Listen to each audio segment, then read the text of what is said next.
Bien, entonces bienvenidos a la segunda parte de su clase. Y recuerden que esta parte solamente dura 35 minutos. De hecho, no les miento, la tuve que repetir porque no alcancé a hacer la explicación antes de los 35 minutos. Entonces, ya tengo el trabajo hecho y ya nada más se los voy a mostrar y les voy a ir explicando más rápido, o bueno, con suficiente detalle, pero ya no lo tengo que estar escribiendo lo que hice. Les voy a mandar el documento en Paint por medio de Classroom para que lo tengan a su disposición y les enseño qué fue lo que pasó en ese último ejercicio y a ver si me da tiempo, ahora sí, de poderles dejar una actividad extra y esta ya como una tarea modal o de participación, o sea, no importa si no la hacen, pero si la hacen, sí se los voy a tomar en cuenta y adelante. Entonces, y les voy a dar la respuesta, así que no hay problema. Nada más tienen que llegar a ella. Comparto mi pantalla completa. Muevo esto por acá. Bien. Me espero un par de segundos suponiendo que todavía hay una pantalla negra que es traicionera. A veces sale y a veces no. Sí, yo creo que ya. Entonces, nos quedamos en esta parte. Yo estaba haciendo la derivada. Y ya nada más era simplificarlo. Entonces tengo 2 tercios como coeficiente que multiplica numerador de y cuadrada menos 4. Entonces ya está escrito como numerador a y cuadrada menos 4. Aquí está. Y x menos 1 a la menos 1/3, puesto que tiene exponente negativo, se escribe en el denominador con exponente positivo, y 1/3 pues es la raíz cúbica de lo que tengo dentro del radical, bueno, dentro de paréntesis, que es x menos 1. Entonces ya quedó. Ya tengo aquí mi expresión 1, que es la derivada, es la primera derivada parcial con respecto a x de la función original que yo tengo aquí arriba. Y podemos continuar. Ahora vamos a obtener la segunda derivada.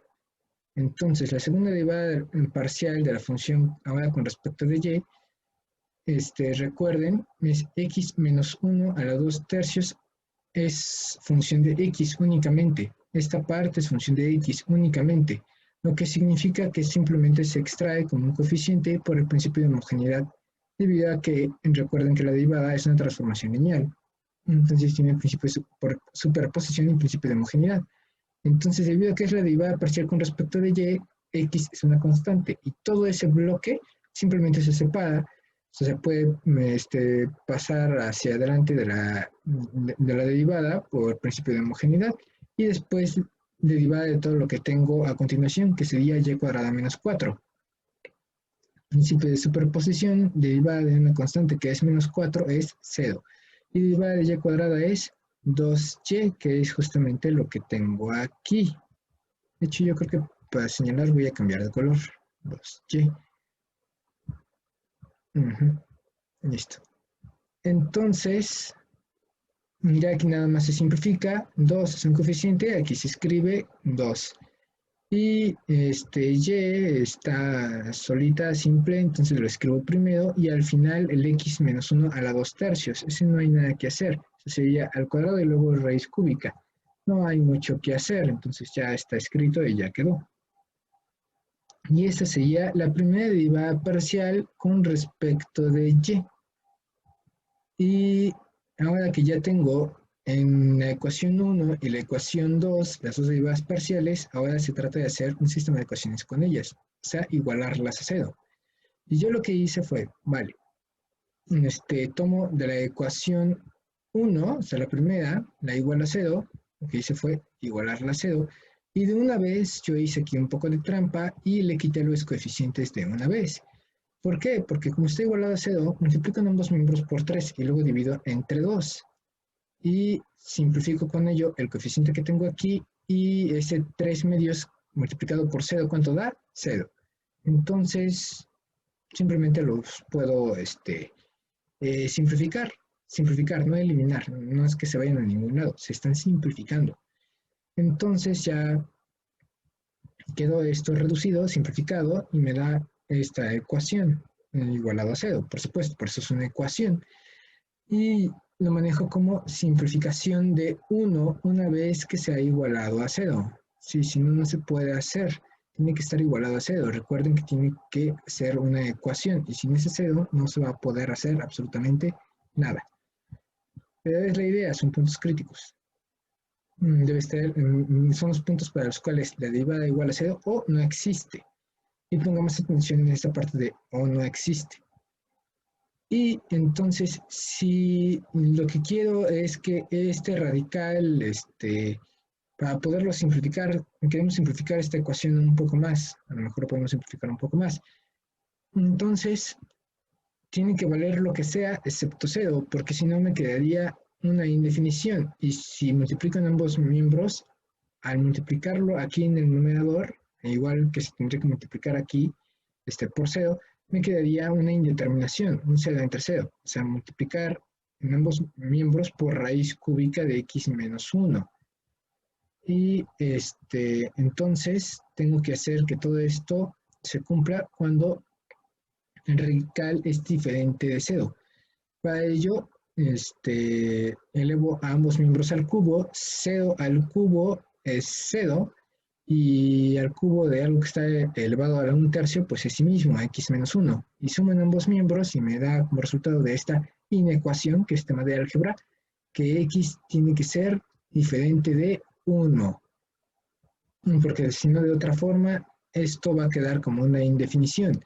Pero guarden el dato, es importante. Por algo lo señalé así. Ahorita se va a ver por qué. Entonces, continuando. Ya aquí nada más terminé la inecuación, se puede cualquier otro valor para el cual el radical es diferente de 0, o sea que x es diferente de 1, entonces ya nada más me quedaría, o sea, multiplicando en ambos miembros, sería cualquier otro número excepto 0, 0 por cualquier cosa es 0, y me quedaría y cuadrado menos 4 igual a 0, o sea, esta cosa de aquí. Y de ahí simplifico y me queda que y igual a más menos 2, o sea, sumo en ambos miembros 4 y me quedaría como y cuadrada igual a 4. Raíz de 4 es más menos 2. Más menos 2. Recuerden, menos 2 por menos 2 me va a dar 4 positivo y 2 por 2 me da 4 positivo. Y esto lo manejo como una neta simplificación. No estamos haciendo otra cosa más que simplificar la expresión, que es lo que ya tengo. Continúo. Y ahora es de mi segunda ecuación, que es la ecuación 2. Vamos a ver si la puedo simplificar un poco más. 2y que multiplica x menos 1 a la 2/3. Y esto está igualado a 0. Entonces aquí ya hice un poquito de trampa, multiplico en ambos miembros por 1/2, 1/2 por 0 es 0 y 1/2 por 2 es 1, 1 por y por x menos 1 a la 2/3 queda igual, entonces ya nada más tengo que escribir y por x menos 1 a la 2/3 igualado a 0. Y de hecho aquí yo ya una vez lo separé en sus raíces, o sea, y menos 0, porque es eso, es una raíz nula multiplicada por x menos 1 a la 2/3. Ya eso es lo de menos. Esto implicaría multiplicidad, aunque está dividido entre 3, esa potencia. Entonces ya va un poquito fuera de la parte de álgebra, pero indicaría algo similar a eso, a una multiplicidad. Entonces no pasaría, sigue siendo la raíz x menos 1. Y todo esto igualado a 0. Entonces me da por resultado que y puede igualar a 0 para que se cumpla la ecuación 5, o que x es igual a 1 y también se va a cumplir la ecuación. Si x es igual a 1, 1 menos 1 es 0 y se anula todo esto. Entonces x es igual a 1 es otra opción y por algo lo estoy señalando. Ahora, ¿qué pasa si y igual a 0? Ah, cierto. Esto me faltó la nota o comentario. Esto de la ecuación 5 es netamente la simplificación de 2, de la ecuación 2, una vez que se ha igualado a 0, para que sea una ecuación y se puedan hacer esas simplificaciones. De otra forma, no se va a poder. Necesitamos que esté igualado a 0. Y el segundo renglón, la ecuación 6, es netamente una simplificación, o sea que no pasa nada más. Y decimos, si y igual a 0 en la ecuación 3, entonces voy a hacer la sustitución. Voy a sustituir y igual a 0 en la ecuación 3, que es esto que tengo aquí. Entonces, 0 menos 4, o sea, 0 al cuadrado es 0. 0 menos 4 es menos 4. Aquí está, menos 4 entre la raíz cúbica de x menos 1 y esto tiene que ser, bueno, sería igualado a 0. Pero observen, ¿puede ocurrir eso? Solamente, o sea, si x es igual a 1, tal como lo tengo aquí señalado en el rectángulo, ¿qué pasaría? Tendríamos una indefinición. Y para cualquier otro valor de x excepto menos 1, ¿qué pasaría? Sería cualquier otro número, multiplicamos en ambos miembros por ser cualquier otro número y me quedaría que menos 4 es igual a 0. Y eso no es posible.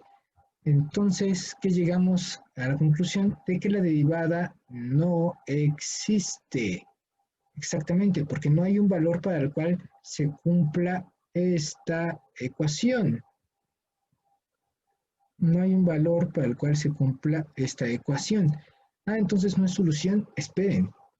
Algo decía aquí mi definición, ¿no? Dice, sea f de R2 a R una función continua en la región R a los puntos X y que pertenecen a la región en donde el gradiente de f se anula o no existe. Se les denomina puntos críticos o puntos estacionarios de f. Entonces, efectivamente, si y igual a 0, entonces la derivada no existe. Y entonces hay que guardar ese valor de y igual a 0.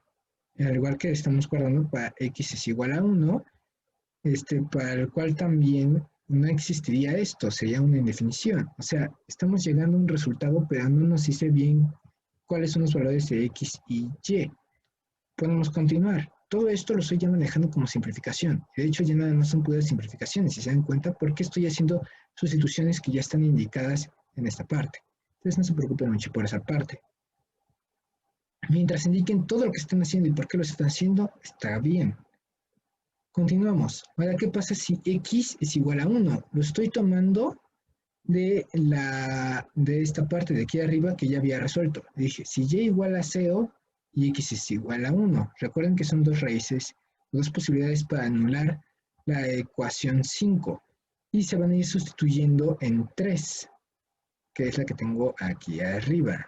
En 3 tenemos que anular a 3, porque es un sistema de ecuaciones. Entonces, sacan valores de un lado y los sustituyen en el otro. Entonces ya utilizamos a y igual a 0, ahora vamos a utilizar a x es igual a 1. Entonces para x es igual a 1, si x es igual a 1, la sustituyo en 3, como lo hice en el caso anterior, y ¿qué me da por resultado? La indefinición que yo les estaba mencionando. Y si esto ocurre, entonces no hay un valor para el cual se anule esa ecuación y por lo tanto la derivada no existe, porque esta parte no se va a cumplir jamás. Muy bien. Y si eso pasa, ¿cuál es el valor de y? Pues cualquiera que pertenezca a los reales, justamente porque ya tenemos aquí una indefinición.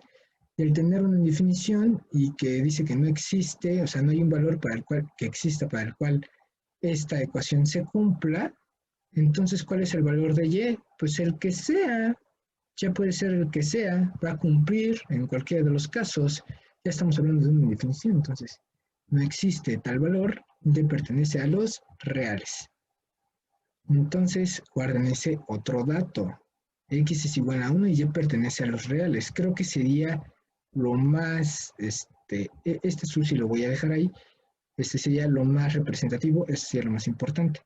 Ahora, yo de haber resuelto las inecuaciones, aquí arriba, en esta parte, cuando dije que x tenía que ser diferente de 1 para no tener esa indefinición, pero también vemos que dice la definición o que no exista. Entonces, si esto no lo puedo anular, Justamente, entonces vamos a hacer que no exista. Para que no exista esta derivada, esta primera derivada igual a cero, entonces x tiene que ser igual a 1. Entonces, para que no exista, sería bueno escribir para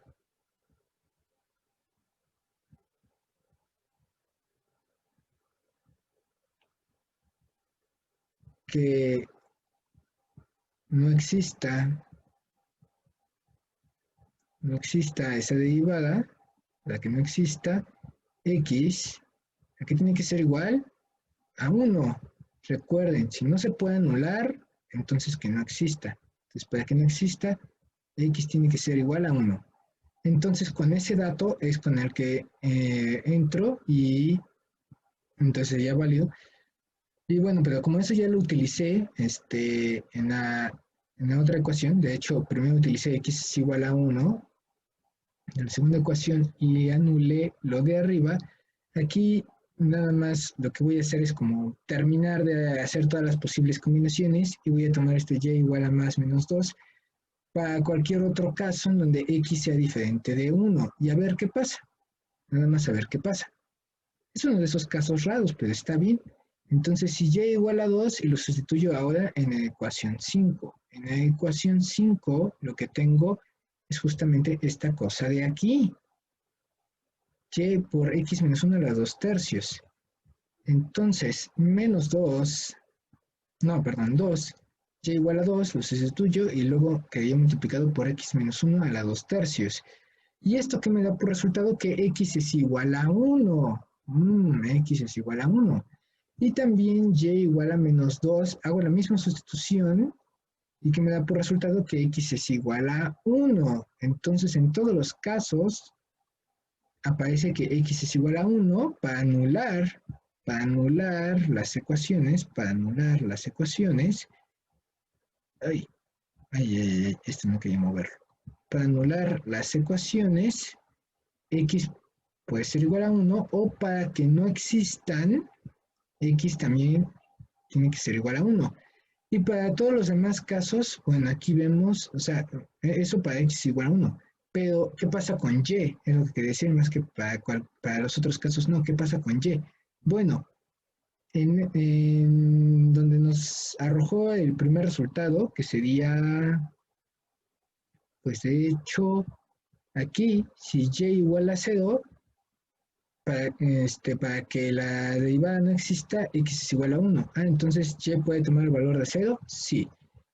En el segundo caso, cuando dijimos que x es igual a 1, dedujimos por la indefinición que aquí tenemos, que y puede ya tomar cualquier valor, ya no se va a cumplir esto de ninguna otra forma, ya esta ecuación ya no se va a cumplir de ninguna forma, no existe, entonces ¿qué valor puede tomar y? El que sea. Entonces y pertenece a reales. Y finalmente, también con x es igual a 1, y igual a 2 y y igual a menos 2. Entonces, si se dan cuenta, ¿cuál es el más general de todos los casos? ¿Cuál es el que cubre todos los casos?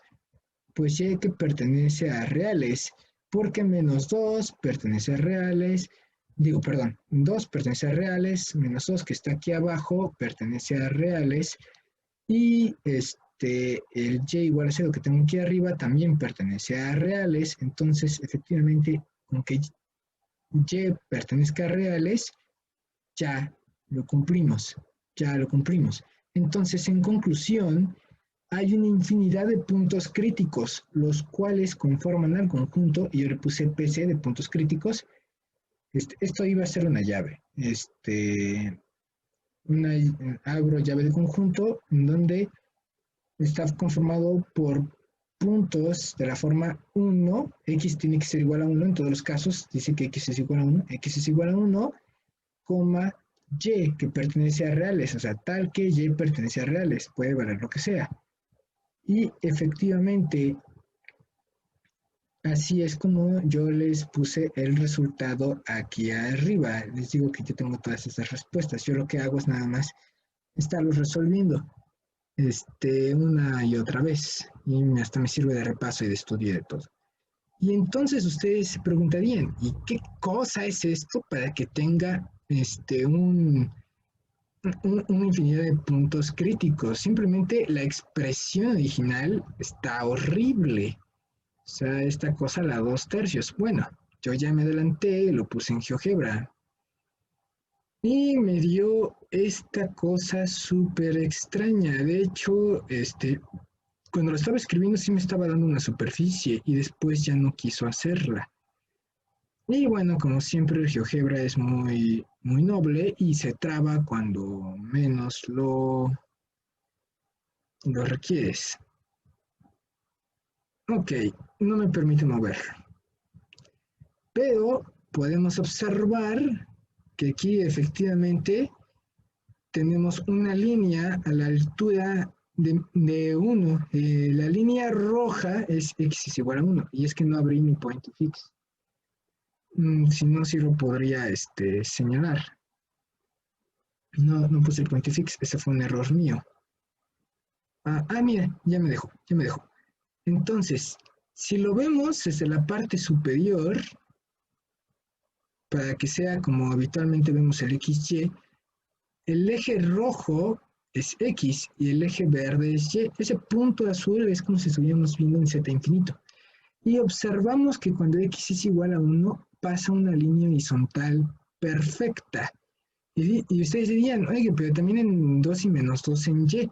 Pero cuando lo vemos en otra dimensión, pues no son máximos ni mínimos. Observen que más bien es la pared de la superficie. Ahí en 2 y menos 2 está formando esa pared, esa curva de la superficie, igual en menos 2. Y también para todos los demás sitios, o sea, se hace como aquí como un caminito.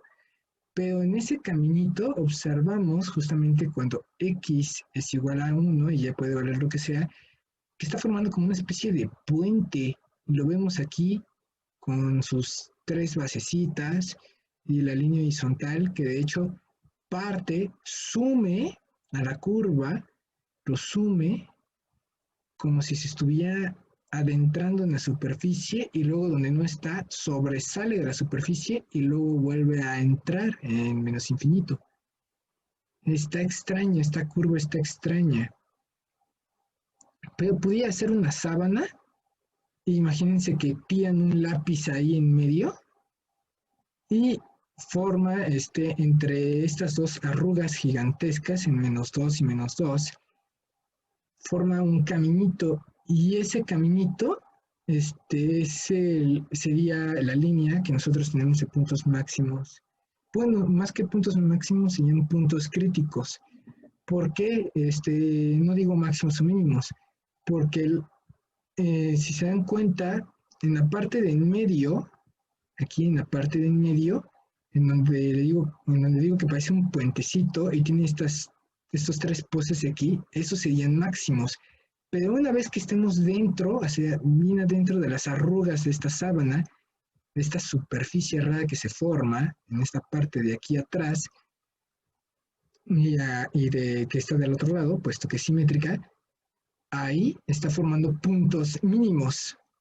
Y esto me queda como lección. Debí haber sacado el point to fix. Pero ustedes grafíquenlo en su GeoGebra. GeoGebra es gratuito, se puede descargar así nada más. Creo que esta versión por celular. Y pongan esta expresión y jueguen con esa superficie. Yo les voy a mandar lo que hice en Paint en esta vez, aunque me gustaría que lo hicieran ustedes a mano. Y jueguen con esta superficie y dense cuenta de de esas características que tiene. Y yo como nota me debo de acordar de tener siempre el point to fix para poder señalarles esto adecuadamente. Y a pesar de que tomé las prevenciones y que no acabé en la primera parte, ahora nada más me quedan 10 minutos de clase. Y me quedan apenas esos 10 minutos para poderles dejar esa actividad que yo es la que tengo planeada como una tarea moral o participación, que ustedes se adentren a hacerlo. Ya hicimos el primer ejercicio que es netamente polinómico. Ya hicimos este caso en donde las derivadas no existen. Ahora les va a quedar este ejercicio de tarea, que es una tarea moral, no está obligado. Les voy a poner un apartado de participación, entonces no hay ningún problema. Me tendrían que subir un archivo en PDF mostrando su procedimiento y que llegaron a este resultado. Ya está aquí el resultado, entonces no tienen ningún problema. Sería,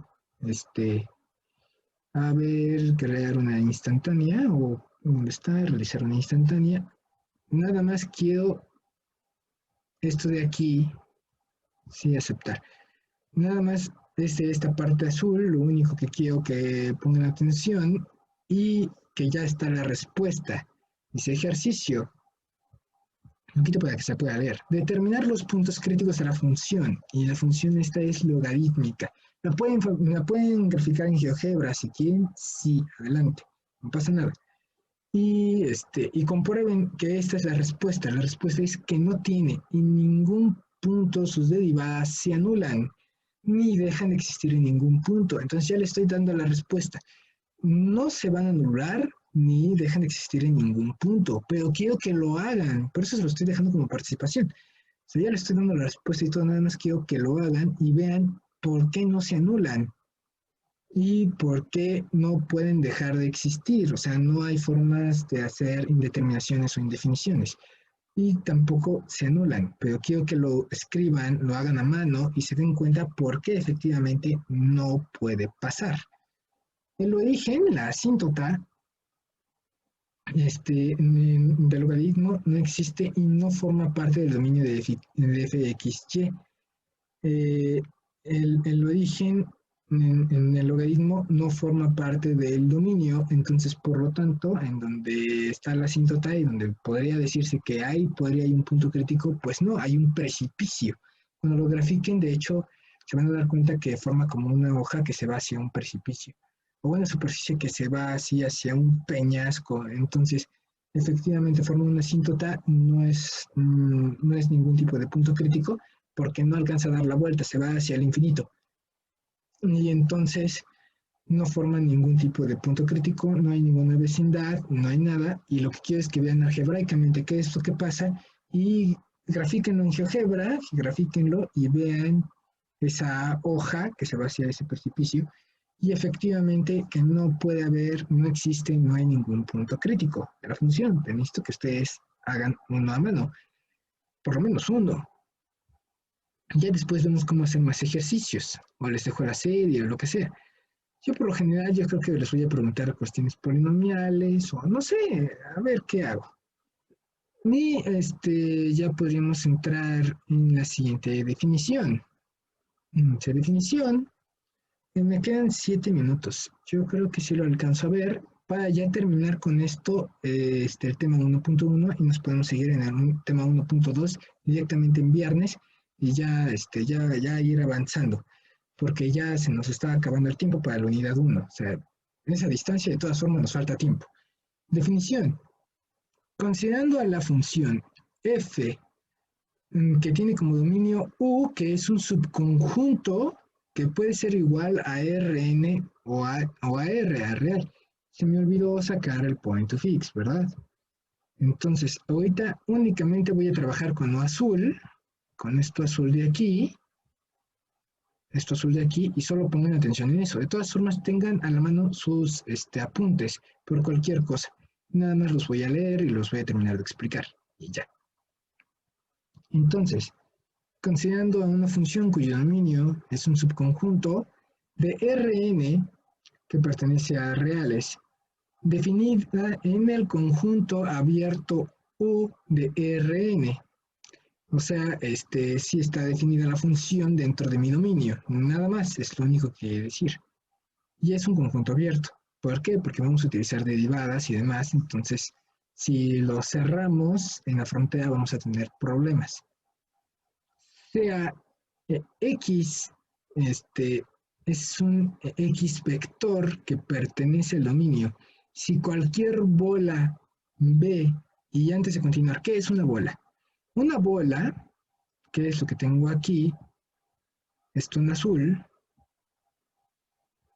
bola. Es un conjunto de puntos que distan de otro igual o menos que una distancia dada llamada radio. Entonces, es como si ustedes tuvieran, voy a pasar a mi Paint, Esto ya es del apunte. Esto ya sería del apunte. Pinceles y en azul para que se note la diferencia. Trazo la línea. Ya esto es el apunte. La bola, ¿a qué se refiere con el concepto de bola? Es que ustedes tienen un punto en X, Y, Z. Un punto X0, Y0, Z0, o el que ustedes quieran. Y van a trazar imaginariamente alrededor de él una esfera, porque debe estar en todas las direcciones, una esfera.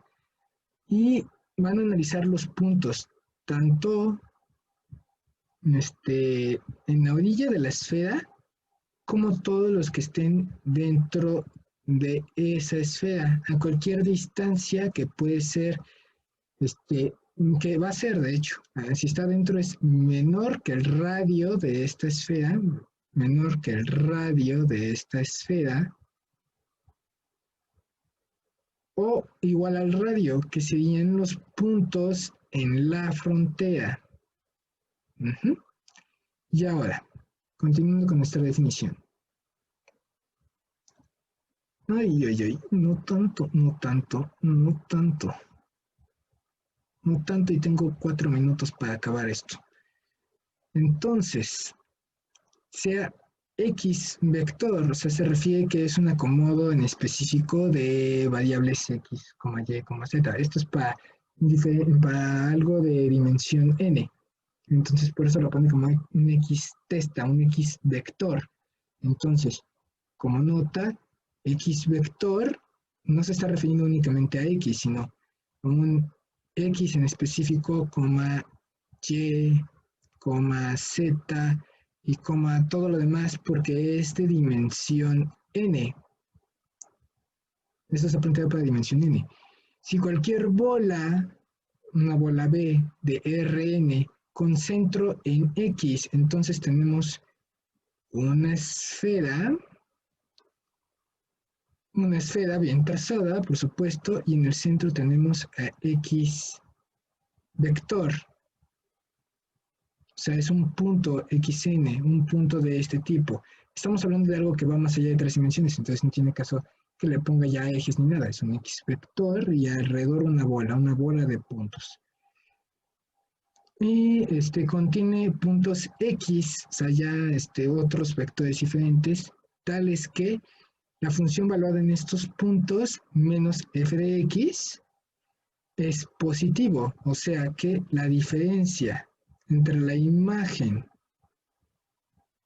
y recuerden, estamos hablando de una función escalar de variable vectorial, entonces aunque esto esté en Rn, el resultado me va a dar un solo número. Entonces, este f de x es un solo número y es la imagen de cualquier punto aquí, de un punto cualquiera x dentro de mi esfera.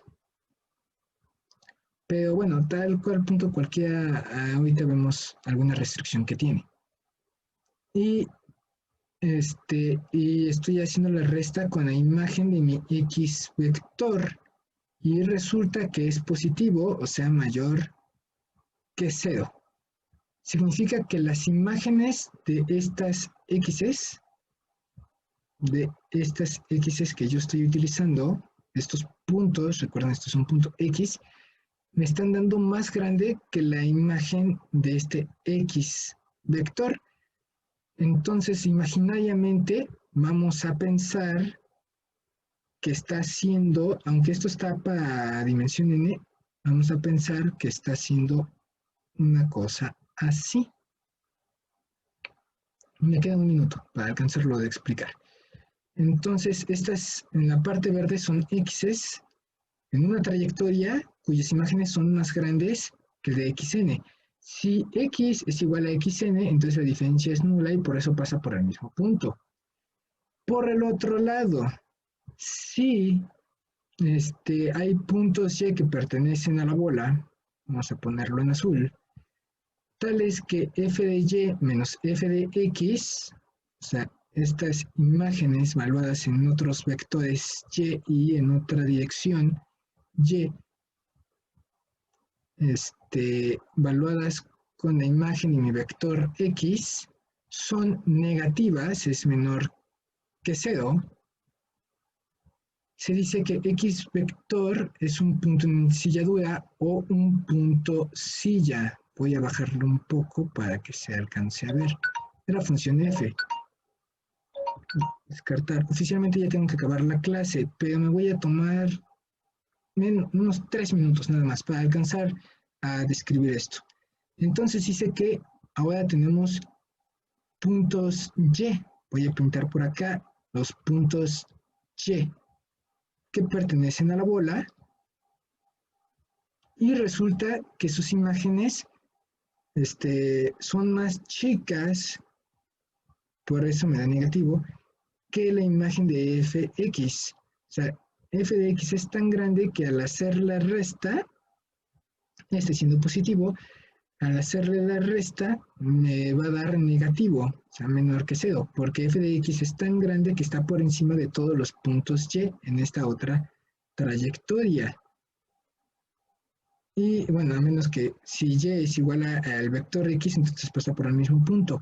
¿Y qué tenemos? Una dirección que es positiva, la verde, y una dirección que es negativa. Entonces se dice que x es un punto silla o ensilladura. Y ustedes dirían, ¿y qué diablos es eso? Bueno, en 3D tiene otro nombre, se llama paraboloide hiperbólico. Entonces sería x cuadrada,